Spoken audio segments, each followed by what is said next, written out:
You're listening to the Pace Radio Network here at paceradio.net. The views expressed by the individuals during this broadcast are their own opinions, and they may not be the same as those of their group or other organizations they may be involved with. All medical advice during our broadcast is not a medical opinion and should be checked with your medical physician.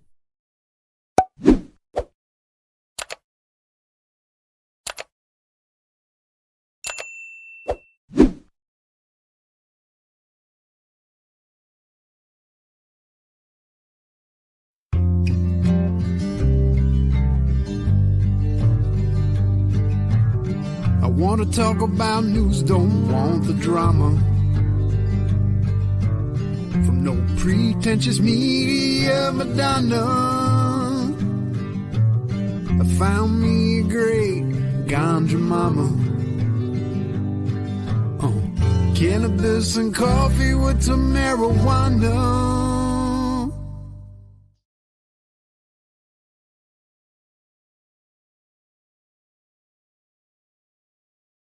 Good morning. I was having some technical issues there for a minute. I was like, what the heck's going on?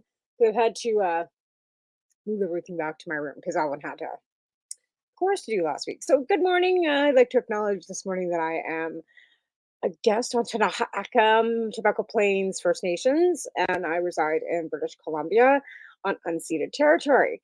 So good morning, everybody, and welcome to Cannabis and Coffee with me, Tamarijuana. So this morning, I'm just kind of catching up because last week was Canada Day, Cannabis Day, and we didn't have a show, which I gapped as usual and forgot to let my guests know that, oops, we weren't coming on today. So I was able to get them to come back today, which is awesome because I've known Jack and Greg for probably almost 20 years as well. They started doing the Freedom Tours and such with Neil Magnuson. And then Greg came up with this fabulous idea. I don't know if it was him, Jack, Neil, all of them together. I'm not sure exactly how that worked. We'll get them on and we'll find out exactly how it all worked. But they did this amazing documentary called Still Trippin the Trans-Canada Highway.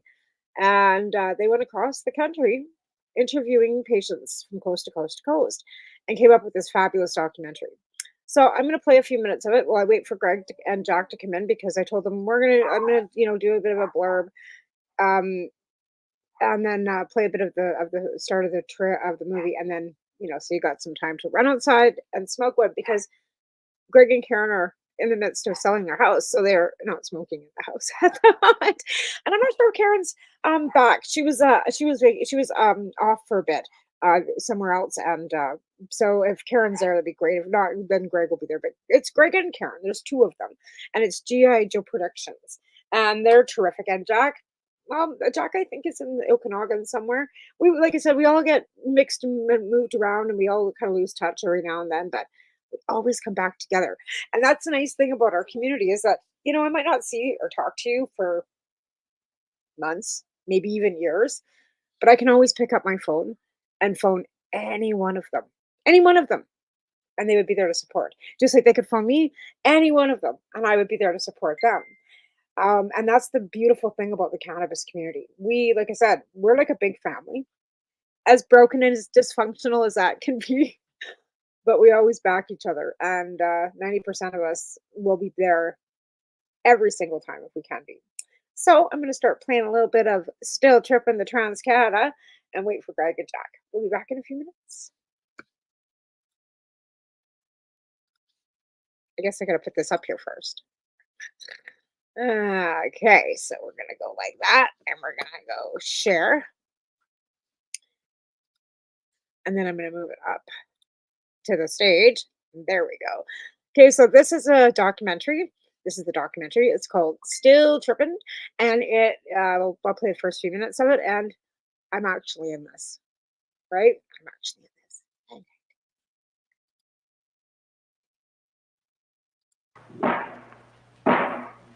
The film you are about to see represents a significant breakthrough in the advancing science of the motion picture. You are about to witness history in the making.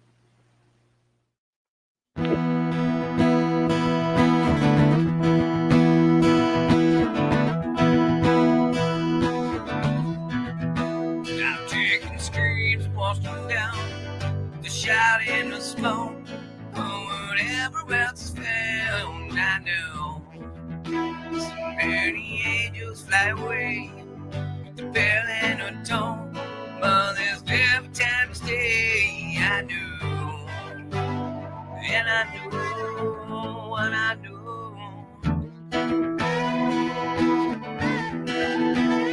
Thousand days never found the bear and a Joe. I'm then crawling on the ground. I knew. I'll kiss some girls in my way. The light in some home. Tell me for that day. I knew. Here I go. Going by before wide open. Going down the downstream now. Going for the 3, please hold on. Going down the downstream now. And where I go, you never know.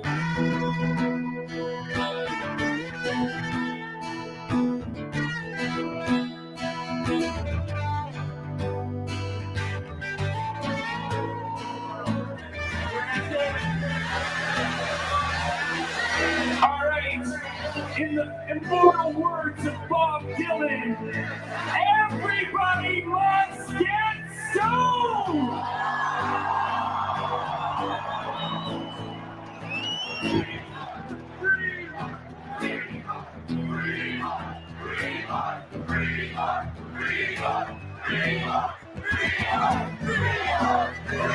Let your voices be heard.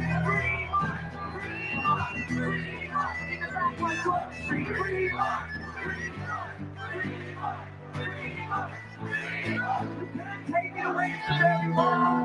Look at this.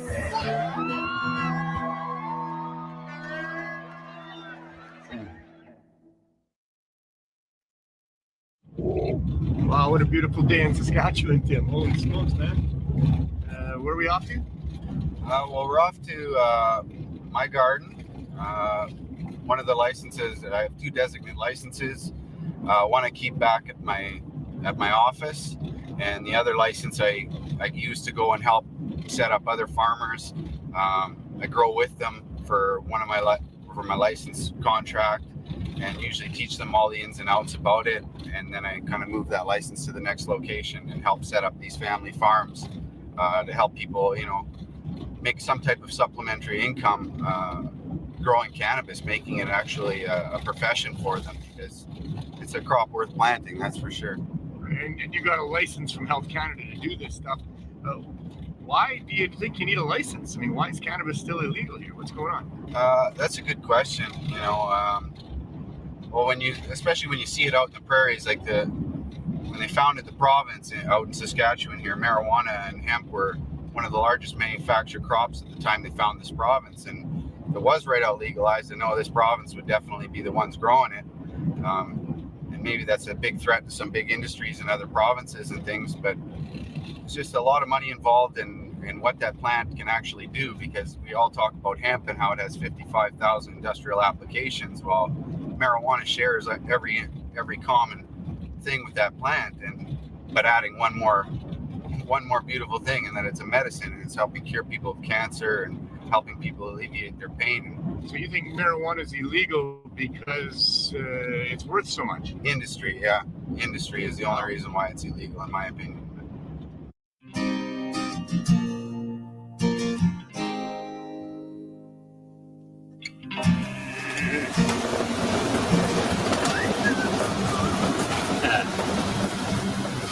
How you like your bacon? Crispy? Mm-hmm. Yeah. Okay.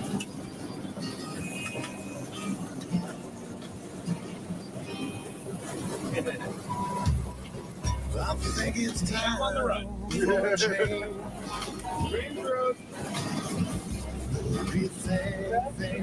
I don't see any birds that you normally see whipping around in the fields. Gotta know by now that this ain't gotta rip it on down and start again. The hemp business is done. The hemp business is a joke. I could make one phone call and shut the whole goddamn thing down. When I first came into this business, every farmer Canada, every farmer, huge numbers of farmers in Western Canada, like 3,000 farmers, were growing hemp seeds to sell as planting seed. That's the only basis for this business. All these farmers thought, oh, this is government has shut down our milk. Government has shut down our chickens. Government has shut down our wheat. Government has shut down our pigs. Here's a new business we can get into. Government hasn't fucked this one up yet. And so all these farmers, thousands and thousands of them, started growing planting seed. What for? To sell to other farmers as planting seed, thinking that this is going to be this big fucking miracle crop and everybody's going to start eating hemp. Oh yeah, not likely. There wasn't even anybody that knew how to take the shells off of it, and there wasn't any markets for the fiber, and there wasn't any, and there still isn't. Hey there, we're at Rocky Mountain Grain Company, where they sell all kinds of things hemp, and this is what they call their bar room. We're here with Teresa, and this is the bars that they sell. These are hemp bars made out of hemp seeds minus the shell, made into like a bar, and then topped with all kinds of different awesome toppings.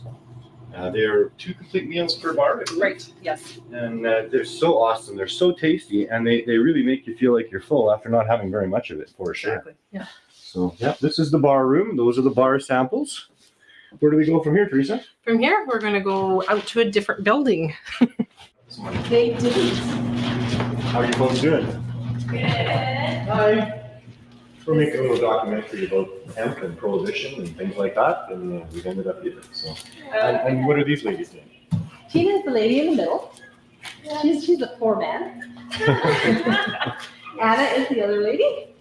And this is Anna's sister Sarah. And they are filling the sample bags. They are filling our sample bags, yeah. So how many sample bags a day do you guys get then? Depends on how long we do them, because we make bars. Okay, so in an hour, how many would you put together? Oh, lot. About 8,000. About 8,000 an hour? 800. 800 an hour. And these are just sample bags. So there's no return on these other than advertising and getting the product out there. Exactly. People Wow. can taste them, yeah. What a great business strategy that is, because you've got a product that sells itself once it's been tasted by people. Exactly. Until I started telling Canadians why they should buy hemp farts, there was no industry. When I first started, I phoned 2,000 health food stores, and I said, I am making a product called hemp farts. It's a shelled hemp seed. It provides amazing energy. It satisfies hunger in an amazing way, and it provides people with digestive health. They said, we're not interested. We've had hemp from Manitoba. It tastes like shit. People bring it back. It's disgusting, and we don't want any more hemp. We don't want anything to do with it. So to all those thousands of health food stores, I said, I'm confident in my product. I'll supply it to you at no cost. I'll supply you with a case of hemp farts at no cost. I'll supply you with a case of oil at no cost. I'll supply you with a case of free samples so you can give samples to your customers at no cost. And I'll supply you with a wooden and stainless steel display unit at no fucking cost. And they said, well, how are you going to make any money? And I said, after the stuff is sold, you can pay me for it if you like. And I'll ship more to you. So if I phoned 2,000 stores, 2 of them would do that.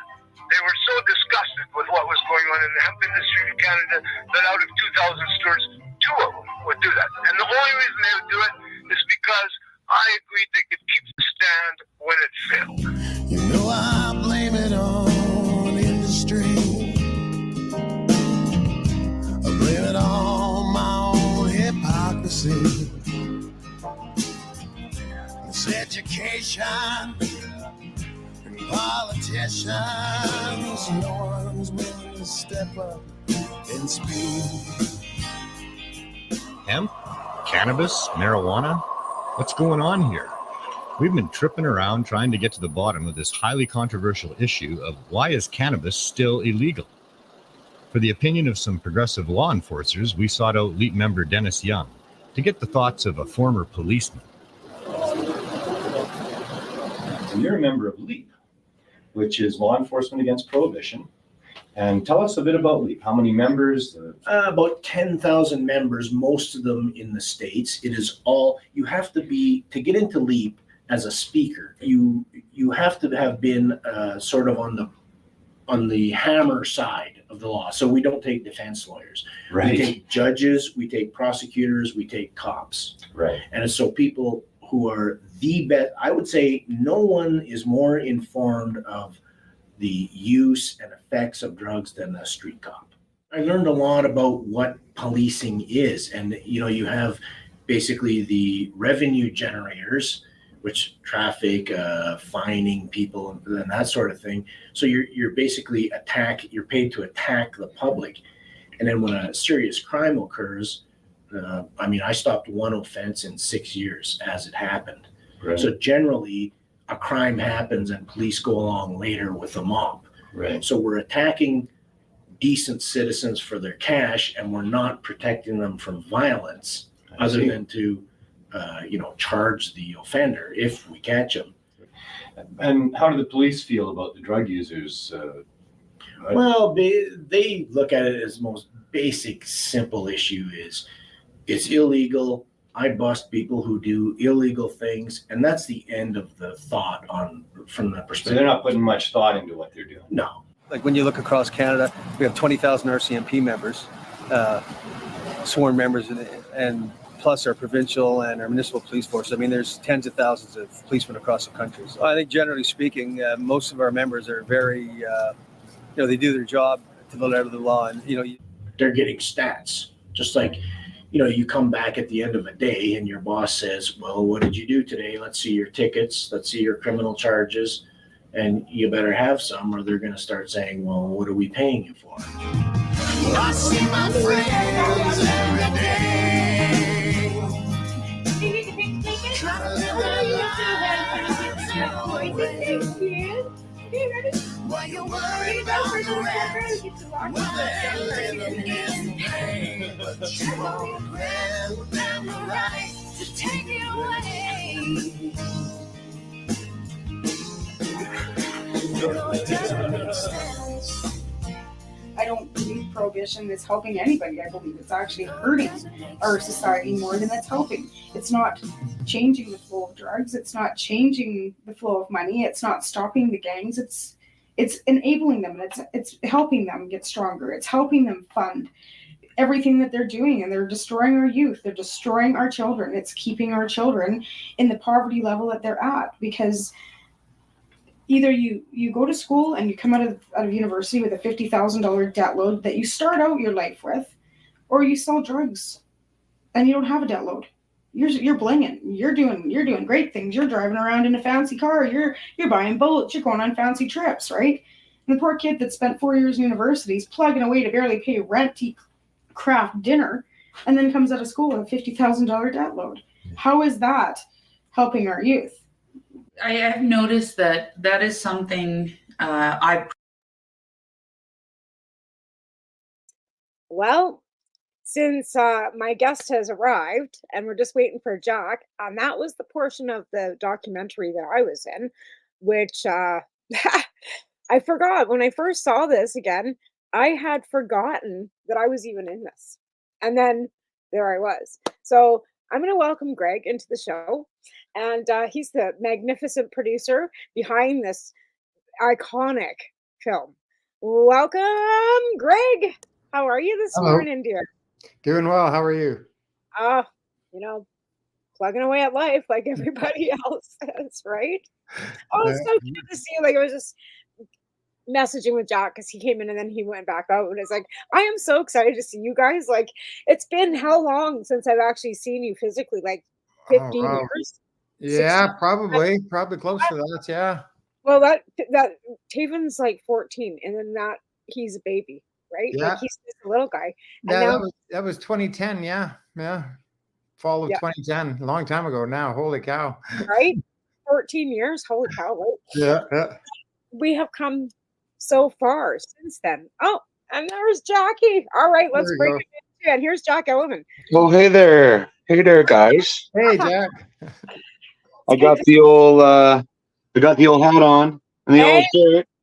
Yeah, nice. It's like we're back on tour. Right? Yeah. Of you wearing the exact same shirt and that exact same hat.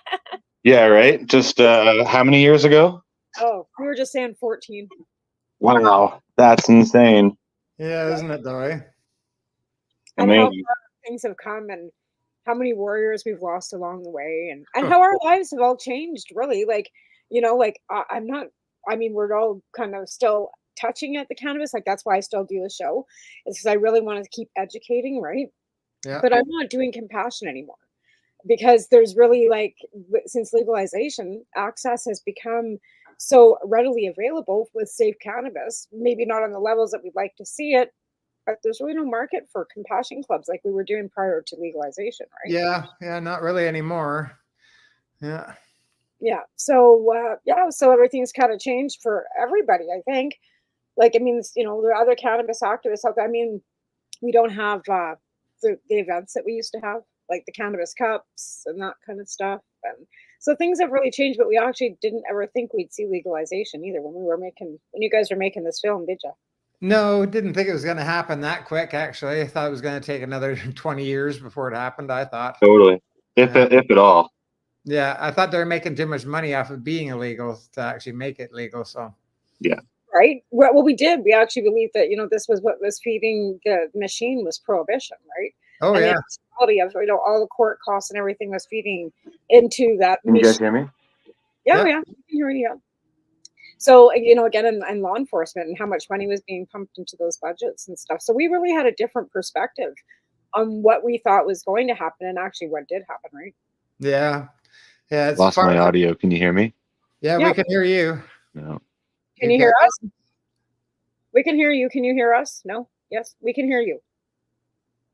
You're mute. You're not muted. Let's see. Can you hear us now, Jack? Yeah. Yeah. Who is the sound tech on this? Yeah. So what inspired you to even start doing this, Greg? Like, what was the inspiration to set off across the country in an RV with a bunch of cannabis activists to make a documentary? Well, many years previous, I made a documentary about the Vancouver activists, and it was called Trip to BC Bud Chronicles, and that's where I met Neil. I remember.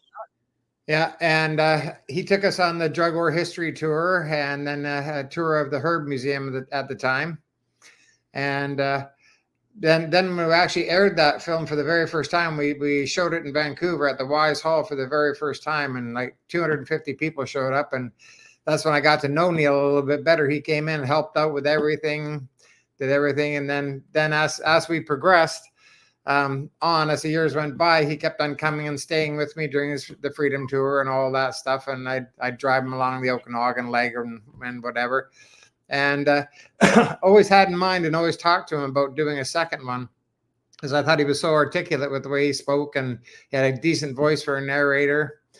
So I decided, he's doing these Freedom Tours, and he's meeting all these activists across Canada. Why not do a documentary about all the activists across Canada?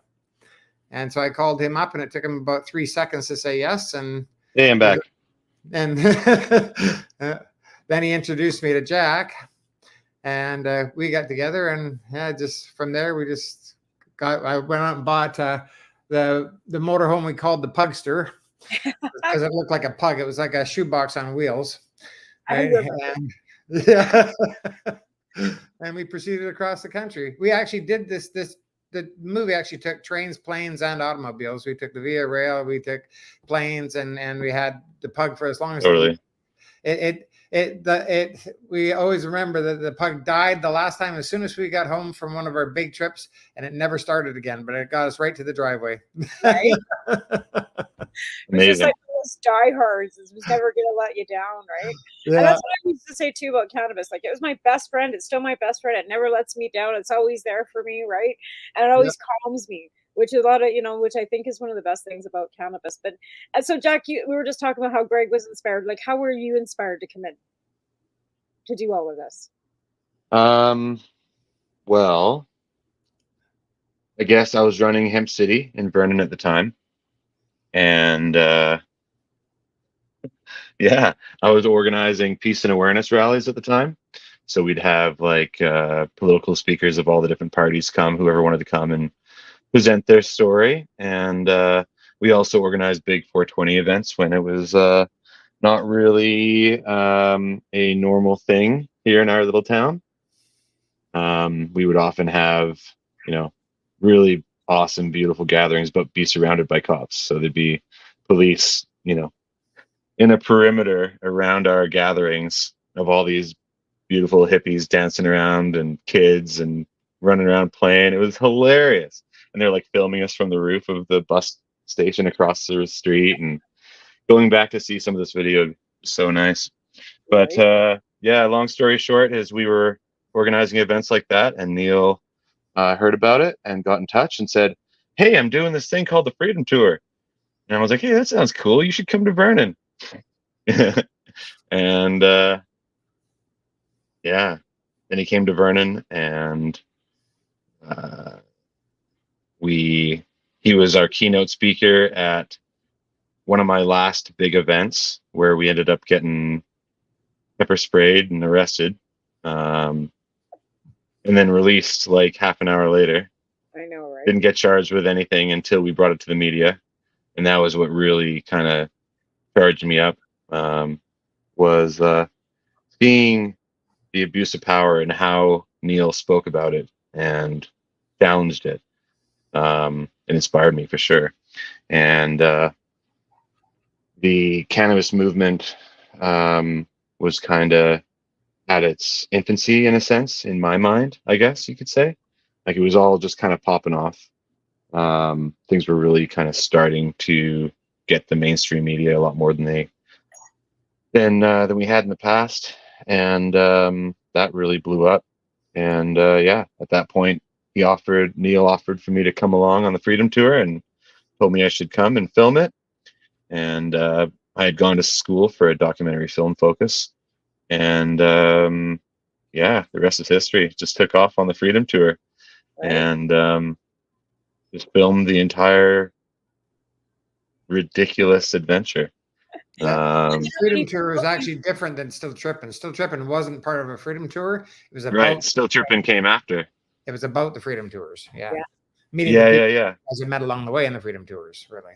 Yeah. And that was one of the most amazing parts of the first Freedom Tours is just realizing the potential for a real documentary, not just filming what we were doing across the country, but actually really connecting all these different activist communities across the country that are really doing amazing work, and out of the goodness of their hearts, like really just trying to help people. And we met growers, and everything from shop owners to growers to activists to people that were deep in politics that weren't allowed to necessarily talk about their position on cannabis and hemp.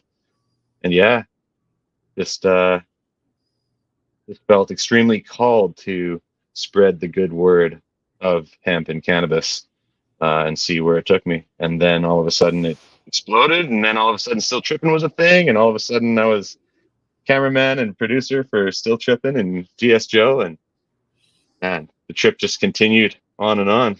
Right.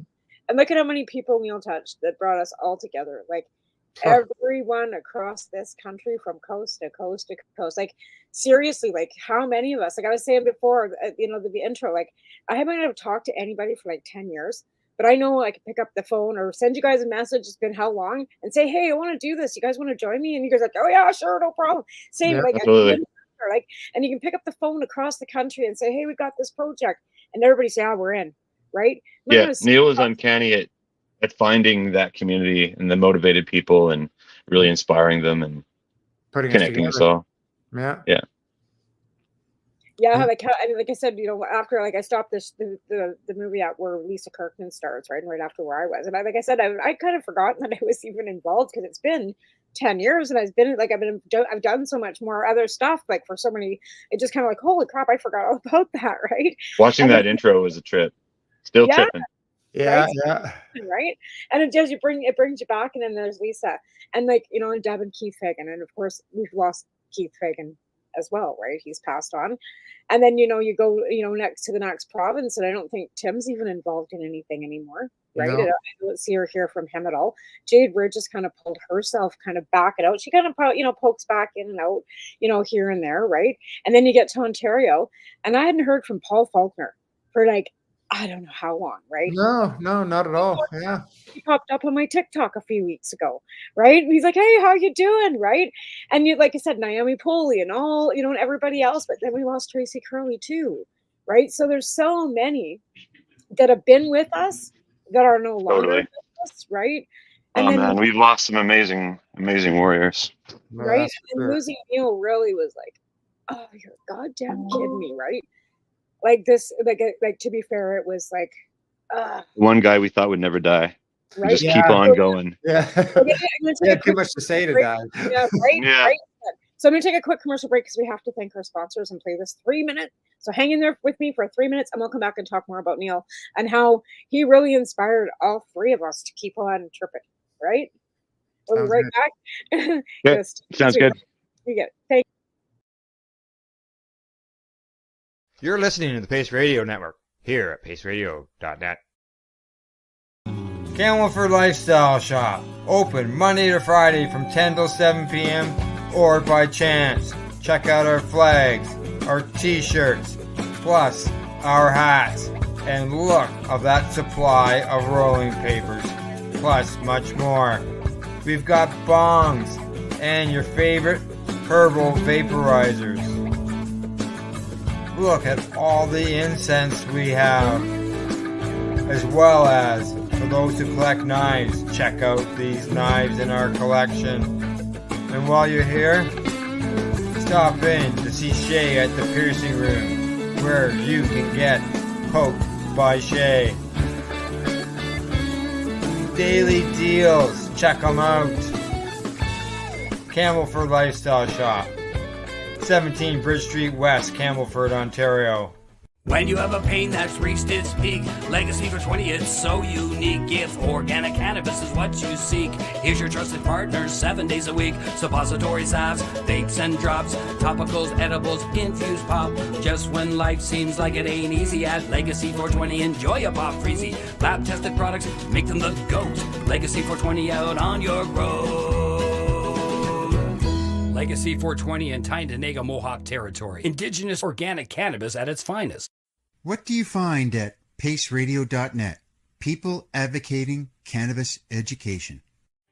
Limestone City Hydroponics is Kingston, Ontario's hydroponics shop. Take your growing to the next level and create the optimal environment with a tent kit, or maximize your yield with an ebb and flow flood table kit. Either way, Limestone City Hydroponics has more sizes and options to fit your needs. Are you looking for the power of the sun that adapts to your budget? Then look no further, as they have professional grow lighting. They have indoor grow systems that are easy and cost effective, with many options to fit your living space and lifestyle. Cultivate your growing potential. We have everything you need to succeed. And if you can't make it to the store, they offer local delivery to the greater Kingston area. Remember, when you're looking for experts to help you grow, then look no further than the locally owned Limestone City Hydroponics, 105 Sunderland Drive in Kingston, Ontario. Call them at 613-548-0420.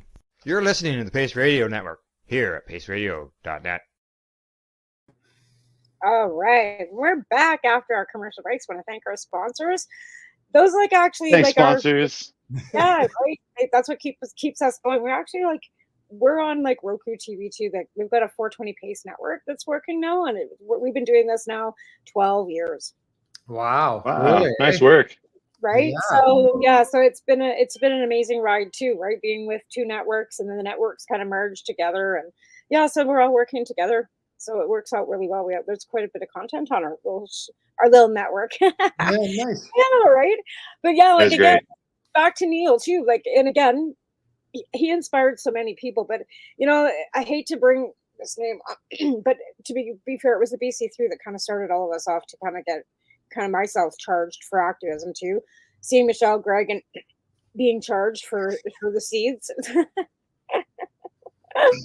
Yeah, yeah. That was like, kind of what kind of spurred me first. And then, like I said, Keith and Debbie Fagan were up protesting Grant Krieger in Calgary. Remember Grant? I don't know if you guys remember Grant, Yeah. but he, one of the first patients in Alberta, and then he was in jail. So I saw that on the news too. But there was so much that went on after. Like, and you guys were, how long did you guys actually do that tour? You guys were on the road for what, almost a full year, were you? Yeah, Twice. it took us just a little longer than a year, but it was scattered. It was a 2-week trip here, a 2-week trip there, a trip out to Toronto. It was all back and forth whenever we could fit it all into our schedules because it's being self-financed. But it took a bit, right? Right. And that was the thing with all of us. We were always self-financed. Like none of us had anybody with big money like pushing or and that was the thing with the cannabis movement, trying to get people, because it was like herding cats, right? Yeah. Totally. A few small sponsors, but it was mainly just us. Yeah, and it was time and gas and travel. That was a big thing. It was probably the biggest fuel bill was probably the biggest thing. Our little motorhome there used to like to chew through fuel, like leave it on the ground. Yeah, dude. We should have got sponsored by Tim Hortons too or something. Yeah. We're gonna do a show about the Tim Hortons surprise bag because they never got our orders right ever, not once. It was always an interesting thing every time we opened the bag. What'd you get? Well, I don't know what the hell. I forgot about that. I think it's because we're just a bunch of stoners at the window trying to be like, hey, what did we order again? The bag, they'll be all right. Yeah. We were that. They're stoned. Right. They'll eat it. So we were all at that TY Expo that year too, right? Yep. What year was that again? Like 2012, I think it was. I don't even. Yeah, it was 2012. Yeah. Yeah, and that was just amazing too. Like that we all could congregate and do these conventions, right? And now they do them still. Like I was just at one out in Ontario. It was called Grow Up, and the LPs are doing them. Right, where they all get together, the bartenders. So that's what he says. It's not the same vibe, but even some of the cups have gone legal. Yeah, right, and that's I think one of the hardest pills to swallow because our community was so like, now it's all regulated, right? And that's I think one thing that we didn't really want to see so much of was so much regulation, right? Yeah, for sure. Well, like the events of the old days, like the TY Expo and that, there was a purpose behind it. That it wasn't just a moneymaker. Now you go to these events, they're just solely moneymakers. Everybody's trying to sell you something. And that's all there is to it. There's no activism. There's none of that. It's just, whoever can grab the biggest pile. Yeah. That community, it has, well, it depends, I guess, because, Harvest Fest was just being done out in Nova Scotia, right? So Maritimers did it for medical marijuana. Deb still has that vibe going on out in Nova Scotia, right? And they just had that. I haven't talked to her because I give her a week to kind of like defrag. Yeah. Before I phone her up and say, so how was your event, right? And we had a couple out here in the Kootenays. We had a Kootenay Cannabis Cup prior to COVID, and it was great. But cool. Now it's really tough. Right? Yeah, it's more like these lift events and whatever. They're all just solely commercial. It's all just businesses trying to get your money. With those kind of cups and that's a little different. That's still people celebrating marijuana. But as far as those other things go, the other events where the LPs are putting on, there's no spirit there. There's nothing except for what do you got in your wallet. Yeah. Did you just say marijuana? Did Neil not teach you anything, Greg? I was talking about them, not me. That's one thing that actually Health Canada uses the word cannabis now, which I thought I did. Yeah, that's pretty awesome. Yeah. I wish it's just on it as medicine though. Like that's what that one little thing. Just please recognize it, right? But the recommendations did come up that the Canadian government should put more funding into research. So we'll see. Yeah. One thing I've never really noticed over the last few years since legalization is everybody's kind of let their guard down to a certain degree, and I think that was I think that might have actually been part of the whole reason that things are legalized now is kind of took away the what's the word I should use? Stigma. Should have thought. Yeah, but also more just like, there's no stigma or not as much stigma anymore. We're not necessarily criminals anymore, but it's like 95%, Jack. What's that? crime rates were down for possession 95%. That was in the last set of recommendations that came out from that committee too. So crime rates for Amazing. possession are down 95%. They can't even technically find any impairment that they can actually link to impaired driving that was just cannabis alone. Like, it's really like showing the world, or Canada anyway, that the sky didn't fall, right? Yeah, That yeah. Totally. it's not like you don't see people being arrested for impaired driving. You don't see people like, oh, that guy was all hopped up on cannabis and he broke into that. Like, so everything that we told them, everything that we kept trying to tell them came Yeah. true. I know, but it's also like, because we won in that regard, it's also people have let their guard down. So now the powers that be are kind of doing whatever they want because people aren't paying attention as much as they used to, and the motivation isn't there like it used to be as well. I'm like, I'm not a criminal. I don't want my kid to think I'm a criminal one day. Like, I don't know. There's yes, it's a great achievement for the cannabis movement in general, but at the same time, I feel like it was kind of a trick by the powers that be to make us think that we've won, just so that we kind of shut up, and so that the urgency isn't really there as it used to be. And it kind of fizzled in the activism world. Does that make sense? Yep, no, it totally did. It broke down our community because like we all feel like we have nothing to do. Like they've kind of In a pushed us, sense. they pushed us off and we kind of like did the victory lap, and then, but like, here's the thing, medical still isn't acknowledged, right? No. And that's something that a lot of us are like, we haven't just like backed down. But after these last recommendations, because they had that report, like there was a survey that came out, right? So this survey was put out, and what was so disheartening when we found out what the numbers were, only 600 people filled out the goddamn survey. We have 45,000 registered licensed patients in Canada, and only 600 people could be bothered to, fill out this survey to help. And there was a portion in that survey, and we put it out there. I know Ted Smith did, that there was a 5.2 where they were asking if medical marijuana was actually needed still with legalization, right? But only 500 people could be bothered to fill out the survey.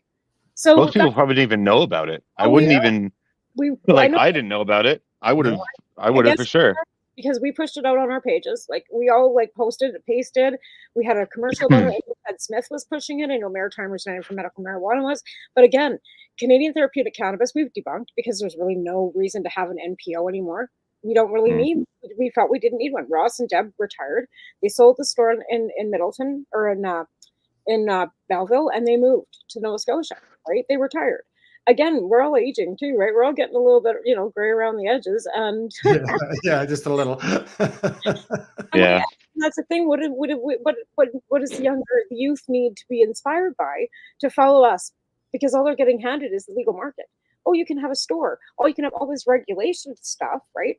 None of them have the zeal that we had because they've never felt the pressure of being arrested. Yeah. Right? So now they don't have the pressure of being arrested. They don't have the pressure of being persecuted. They don't have to hide who they were or who they are like we did. Like, so it's a total different vibe now. Yeah. We didn't hide. You'd it expect much that you'd expect that would bring more people in, You'd think, but people still have to hide. I guess maybe it's because I don't even know. Well, I mean, back to the word you mentioned earlier, stigma. Yeah. If my, well, when I used to have a normal job, when I wasn't self-employed, if my employer so happened to see some of my posts or something, I mean, like, even when I got hired up at Silver Star Mountain, when I first got hired, about, I don't know, 3 months in, one of the top managers found that video of Neil and I getting arrested and learned that I was a big activist in the cannabis community and had a hemp shop and blah, blah, blah. And they're like, oh, yeah, you got to fire him. My boss is like, I'm not going to fire him. He's a great employee. What are you talking about? And they're like, well, because of this and this, and there's this video. And they're like, he's like, no, or she said, no, we're not firing him. And it was a bit of a standoff, but it was about stigma. Right. And that's the thing, like I had to go get a job too, right? Like, and the first place I went to work, she didn't care. The second place, I told her I had a record and she didn't care. Now I'm, working at this store and they don't care either. So I've kind of been lucky, but I also haven't applied for anything that is like what I'm qualified for. You know what I mean? Like, and that's the thing. Like, I'm working just jobs that are like minimum wage. Like, nobody cares, right? But I Yeah. couldn't get a job with the Ministry of Transportation with my qualifications that I do have. I'm a stakeholder, but I couldn't technically work for the government of British Columbia. Yeah. Right? Figures, eh? Yet I'm working for yet I'm technically working with them through my stakeholders package, but I'm not employed by them because I'd have to have a criminal record check. I'd have to have a drug test. Yeah. Right? No, I'm not changing who I am for those kind of jobs. Yeah. I'm not, right? Yeah, absolutely. I'm not going It's to hard change. sometimes. Yeah, I know. And now that you've got a family too, Jack, right? Things change a little bit too. You got to be careful with the kids at school and all that shit. Oh, dude. It was harder before legalization. Let me tell you that though. Like when Taylor was younger, it was harder. The nice thing when I moved to Cranbrook, it was like, so I told this kindergarten teacher, I said, sometimes you might smell a little bit like cannabis. I'm a licensed patient. She goes, you're in BC, nobody cares. That came out of his kindergarten teacher's mouth. I'm like, really? Because in Alberta, we were like, yeah. Oh, dude, I could not believe it when we came to your place on the first Freedom Tour, and like the way you guys were being persecuted and attacked, and like hunted. It was crazy. Like we were looking around 6 months every corner. for 4 grams of marijuana. Remember that? Say again? I did that 6 months house arrest for that 4 grams of cannabis in the mail. And here's the thing, like, I can't even get a pardon because if I do, it's still in print because Maclean's magazine did an article about me, right? So I could go and spend the money to get a pardon, but it's still always going to be on Google. So it doesn't so what's the point? But that 4 grams of cannabis gave me a trafficking charge. The cannabis possession charges are minor, but that trafficking charge, even for the little tiny bit of cannabis that I had, that's a big old red fucking flag on your record, right? And I mean, it's now 14 years ago, but I had a 10 See, year. that right there 10-year is a travesty. It is. It's ridiculous that I walked into that Tabor Cop shop with an ounce of pot though, Jack. First fucking and ever, because I had my possession, right? But they couldn't get me for possession of that ounce of pot that I went and picked up in the mail that day. Yeah. But they had somehow found out about me mailing out. The only blessing about that whole thing is I had mailed out more than one package that day and they only caught one with 4 grams. That's one thing. Oh, geez. Yeah, that's lucky. But I mean, that's just an example, like as to what I was talking about earlier. Sorry, were you saying something? No, go ahead. The fact that we can still be talking about cannabis charges that are still affecting your life today, and so many other people, our cannabis is legal, but there's still all these things that are totally messing with people's lives, and that should have been cleared up as well. And I can't believe that, Yeah, it's disturbing sometimes. It's hard to talk about. Like here we go. Like here it is. I'll bring it up. There it is. There's the article right there. That is in black and white. From what year is this? 2011. Oh yeah. Right. So I can get as many pardons as I want. It's always going to be there, right? So, and again, I don't really care because I really don't have any. The only thing is that I'd like to be able to travel a little bit. I'd like to be able to go to Japan, which now I'll never be able to do.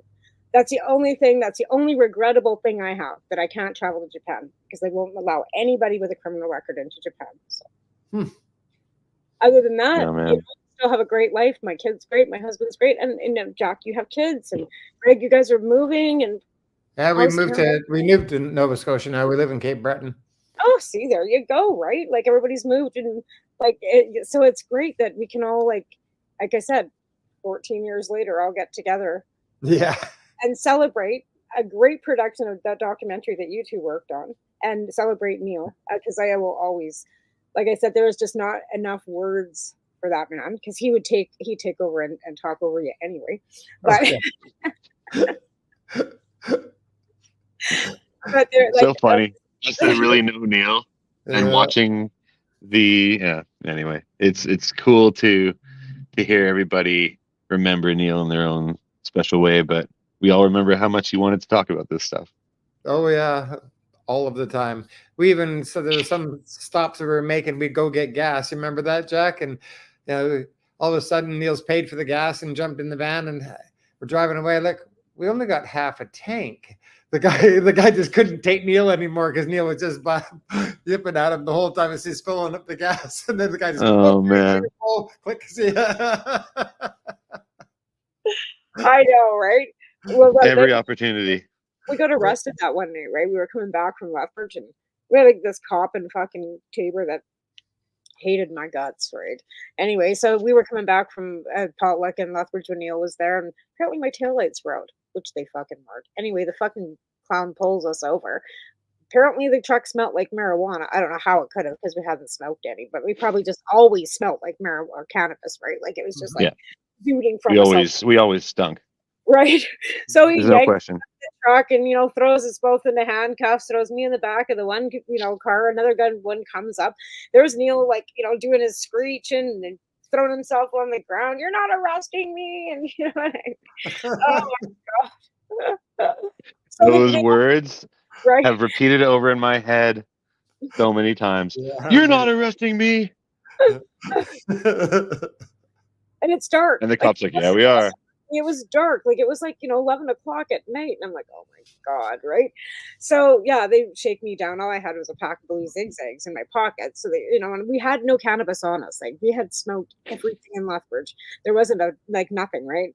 Perfect. But, or no, actually, that's not true. Neil had an eighth on him. He had 3.5 grams and he had some capsules, psilocybin capsules, and there was something else in the truck. And anyways, they took him and they let me go. But yeah, that was a trip. And when I got home, there was nothing wrong with my taillights, by the way. Of course. Yeah. So he said, I will not be arrested by you people, but he got arrested. Oh yeah, they took him because he had 3.5 Yeah. grams, you know. We were in Tabor, you know, where you can't swear or they'll arrest you, you know. Is that where they tried to get us, where the cop's son tried to get us for those seeds? Anybody remember that? We went to a gas station and we were walking in. I was like, hey, you guys want some seeds? Because we needed to make gas money that day, like quick. No, When we were on our trip? I don't know, man. They all merged together. Yeah, you were on a few No. It was just me and Neil because we got pulled over. I think it was just after we left your place, Tamara. it's possible because Alberta, Yeah. like back then, Alberta was like a fucking shit show when it came to the cops and cannabis, right? And it's funny because Alberta, as soon as it was legal, Alberta was one that had the most stores ever, right? But before that, didn't say the word. But yeah, probably was. I think it was, and we got pulled over by this cop, and he kept being like, okay, and I think I'd like to search the vehicle, and Neil kept just being like, well, I mean, you could, but we really don't want you to. We're in a bit of a rush, and he just spoke his ear off. He talked to him for like an hour, and the cop kept being like, so are you going to let me search the car now? And he's like, well, I mean, you could, because we don't have any cannabis or anything illegal in the car, but, you know, we really don't think we need to. And we started talking about hemp, and it's all on camera. It's all on video somewhere. Oh, speaking of which, we found the tapes and the DVDs. But before we get to that, the cop that arrested Neil in Vernon, the guy that pepper sprayed us and everything, that guy, I don't know if you guys know, but it's important that you know, he's been since arrested for having weapons and child porn. Oh, yeah. Yeah. Shut the front door. Yeah, dude, it was on the news. I shared it a few years ago, but nobody saw it, of course. Holy crap, right? Yeah, because, you know, Facebook blocks Canadian news because they're jerks. Well, dude, I mean, that's the reason why I never saw that survey. It's real. There is still a huge amount of money silencing the important information that people need to be speaking about when it comes to cannabis. Absolutely. I totally 100% agree. But like I said, again, why we keep doing these shows, right? Like, because we have to. Like, if I thought that everything was okay in the world, I wouldn't be still doing this. I wouldn't be, you know, I mean, I've got, like I said, I got a job. I do this every Monday, Wednesday night. We do Pace Radio too. There's content on this like all the time because things are changing on a daily. There's still news. There's still people being arrested in some states. There's still some people being arrested in some countries, right? Cannabis isn't legal all over the world. And as for drug reform for me has always been about everything, right? It's not just about one small meticulous thing. Cannabis, of course, being medicinal more than anything for me, that as well. But I honestly believe that they should have done decriminalization of not decriminalization, legalization of everything. The way they regulated cannabis, they should have started manufacturing. I hate to say it, but manufacture meth, manufacture cocaine, manufacture the heroin, test it, regulate it, put it in a store over 19 and sell it so it's legal. I know you don't want to see your kids doing it. I don't want to see anybody doing it either. People are going to do drugs. Let's at least keep it safe so they're not dying of poison. Yeah. That's where I'm at with that. Safe injection sites. We should have consumption sites for cannabis and everything everywhere so that people can be safe. They want to scream about public health and safety, then be public health and safety, right? Make it safe. Like I said, I'm not really happy about the whole like licensed producers. I thought that was a great big fucking rip-off money grab, blah, blah, right? There is, yeah. At the end of the fucking day, the cannabis we're smoking is safe. It's not laced with fentanyl. It's not laced with who knows what the fuck, Drano, right? You're not buying moldy, seedy shit. Because let's say, face it, some of that stuff wasn't so great sometimes, right? Oh yeah. I'm not saying it's perfect. This occasion, yeah. Right? I'm not saying it's perfect. There are lots of things that could be changed. Lots. Oh yeah, is there ever? But baby steps, and I think, like I said, 14 years ago, you guys were still tripping across the fucking hot country trying to change people's minds, and here we are. Mm-hmm. Yeah, So it's pretty cool to see. Right? It might not be the greatest, but at least it's a step forward. Hi, Daryl. It's We have or somebody's watching. I just got a message. But exactly, like I said, 14 years ago, and here we are, guys, 14 years later, and not looking over our fucking shoulders either anymore, right, Jack? What's that? And not looking over our shoulders anymore, right? Like we're not cruising down the highway with fucking pounds of pot, fucking trying to put, provide for patients and fucking hoping to God we aren't going to get arrested either. Yeah, there was a few times. It was very, very stressful. Oh my God, I got pulled into a check stop one time when I was pregnant with David. I just was driving back from Lethbridge. I had 2 ounces of pot sitting underneath my sweater on the front seat of my car. Not even in a bag. Just threw it there. And then all of a sudden it's like, holy fuck, I picked up my jacket off the floor, threw it on top of the fucking pot, and fucking hoped to God fucking and I was pregnant with David. So they just let me go. But I found that back then, if you were if you got bad luck and you found a bad cop or a bad cop found you, then you were kind of screwed. But most of the time, like most cops, you could just, be straight with them and let them know who you really were. And, even if they did necessarily smell it, if you kind of played along the game of, no, sir, I do not. Nope, absolutely not. Most of the time, if you're cool with them. How many of those cards with their rights did you hand out? Remember those cards you guys had with the rights on the back of them? How many of those did you hand out? Not as many as you expect, actually. We usually just ended up yabbering. We didn't even use the cards much. It was all, we wanted to talk to everybody. We wanted them to be listening to those things they didn't want to hear. They were a little uncomfortable, especially in those moments when they were enforcing unjust laws or, turning a blind eye towards something that wasn't actually harming anyone. It was actually helping people. Right. I don't know. There's a few times where an officer would say, you're a pretty interesting dude. You seem all right, though. You have a good day. They could tell that you were just, you weren't a drug dealer or you were just, when you throw my medicine education at them, they don't know what to do with it because, we're not supposed to be smart. We're supposed to be stoners, right? Like that. Yeah. I don't know how many times I walked into an MP's office and they're looking at me as I'm in my suit and they're like, you're not what I expected. Well, what did you expect? Yeah. What did you expect? Well, somebody with dreads and no, you're not going to get that because that's not all of us. Like the ones that aren't, we embrace those too. But there's some of us that are, we work here. We really want to change things, right? So no matter what you think, stigma again, right? But I guess we're getting down in the last 2 minutes, and I so appreciate you two coming on. And great, you two, thank you so much for the documentaries that you've made, all the filming, all those years of memories, because it's still on YouTube. We can go back and watch that over and over and keep passing and sharing and spreading because you're right. This isn't always, over, right? There's going to be times along the way. And right now, psilocybin's a big thing, for law reform for things, right? We're finding that that's also medicinal. who knows what else they're going to come out with in the next few years, because as science evolves, things are going to evolve. And let's hope that these scientists actually start looking at the real medicinal purposes of breaking down what the plant can help with. That's something that I'm always very hopeful for, because, pharmaceuticals, I'm sorry, I'm tapped. I had to tap. I've got, things that I have to take some pharmaceuticals for. But at the end of the day, cannabis is still my medicine that keeps it so that I can eat and I can sleep and that I'm not killing people. And Neil said it's all about our freedoms. And not taking any antidepressants so I don't kill people, right? Yeah. Hey, before we go, I just want to let you know, Greg, I got those tapes. I found them. I found the High 8 tapes. We've got Tamara. We've got all the High 8 tapes and the DVDs that from the Freedom Tours and stuff. We should really do something with them. It's like all sorts of epic footage.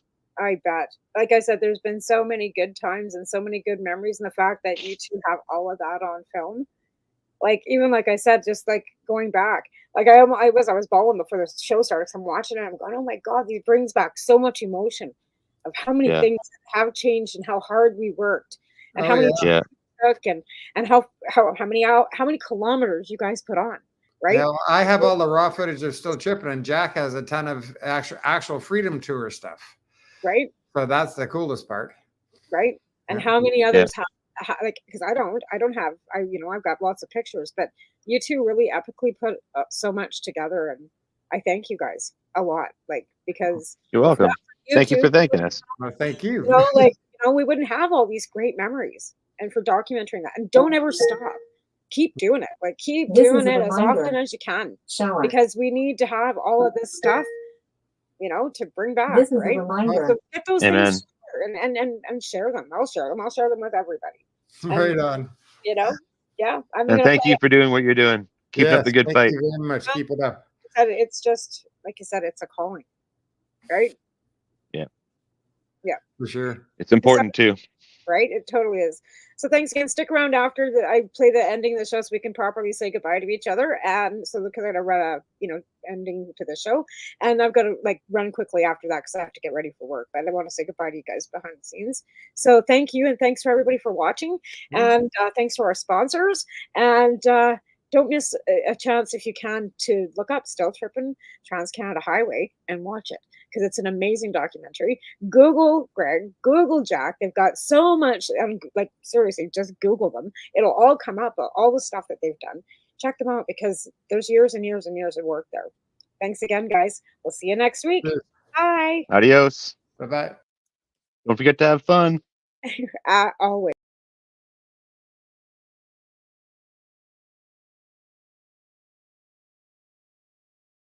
You're listening to the Pace Radio Network here at paceradio.net. The opinions of the individuals during this broadcast are their own, and may not be the opinions of their group or other organizations they may be involved with. All medical advice during our broadcast is not a medical opinion and should be checked with your medical physician. When you have a pain that's reached its peak, legacy for 20, it's so unique. If organic cannabis is what you seek, here's your trusted partner 7 days a week. Suppository salves, vapes and drops, topicals, edibles, infused pop. Just when life seems like it ain't easy, at Legacy 420, enjoy a pop freezy. Lab tested products, make them the GOAT. Legacy 420 out on your road. Legacy 420 in Tyendinaga Mohawk territory. Indigenous organic cannabis at its finest. Enjoy the buzz of legalization with Campbellford Lifestyle Shop. From lights to plant nutrients, books, consumption accessories, and more. We've got all your basics to grow or consume cannabis. Visit our info center or take a look at our piercing services and body jewelry, now available in-store through Campbellford Lifestyle Shop. 17 Bridge Street West, Campbellford.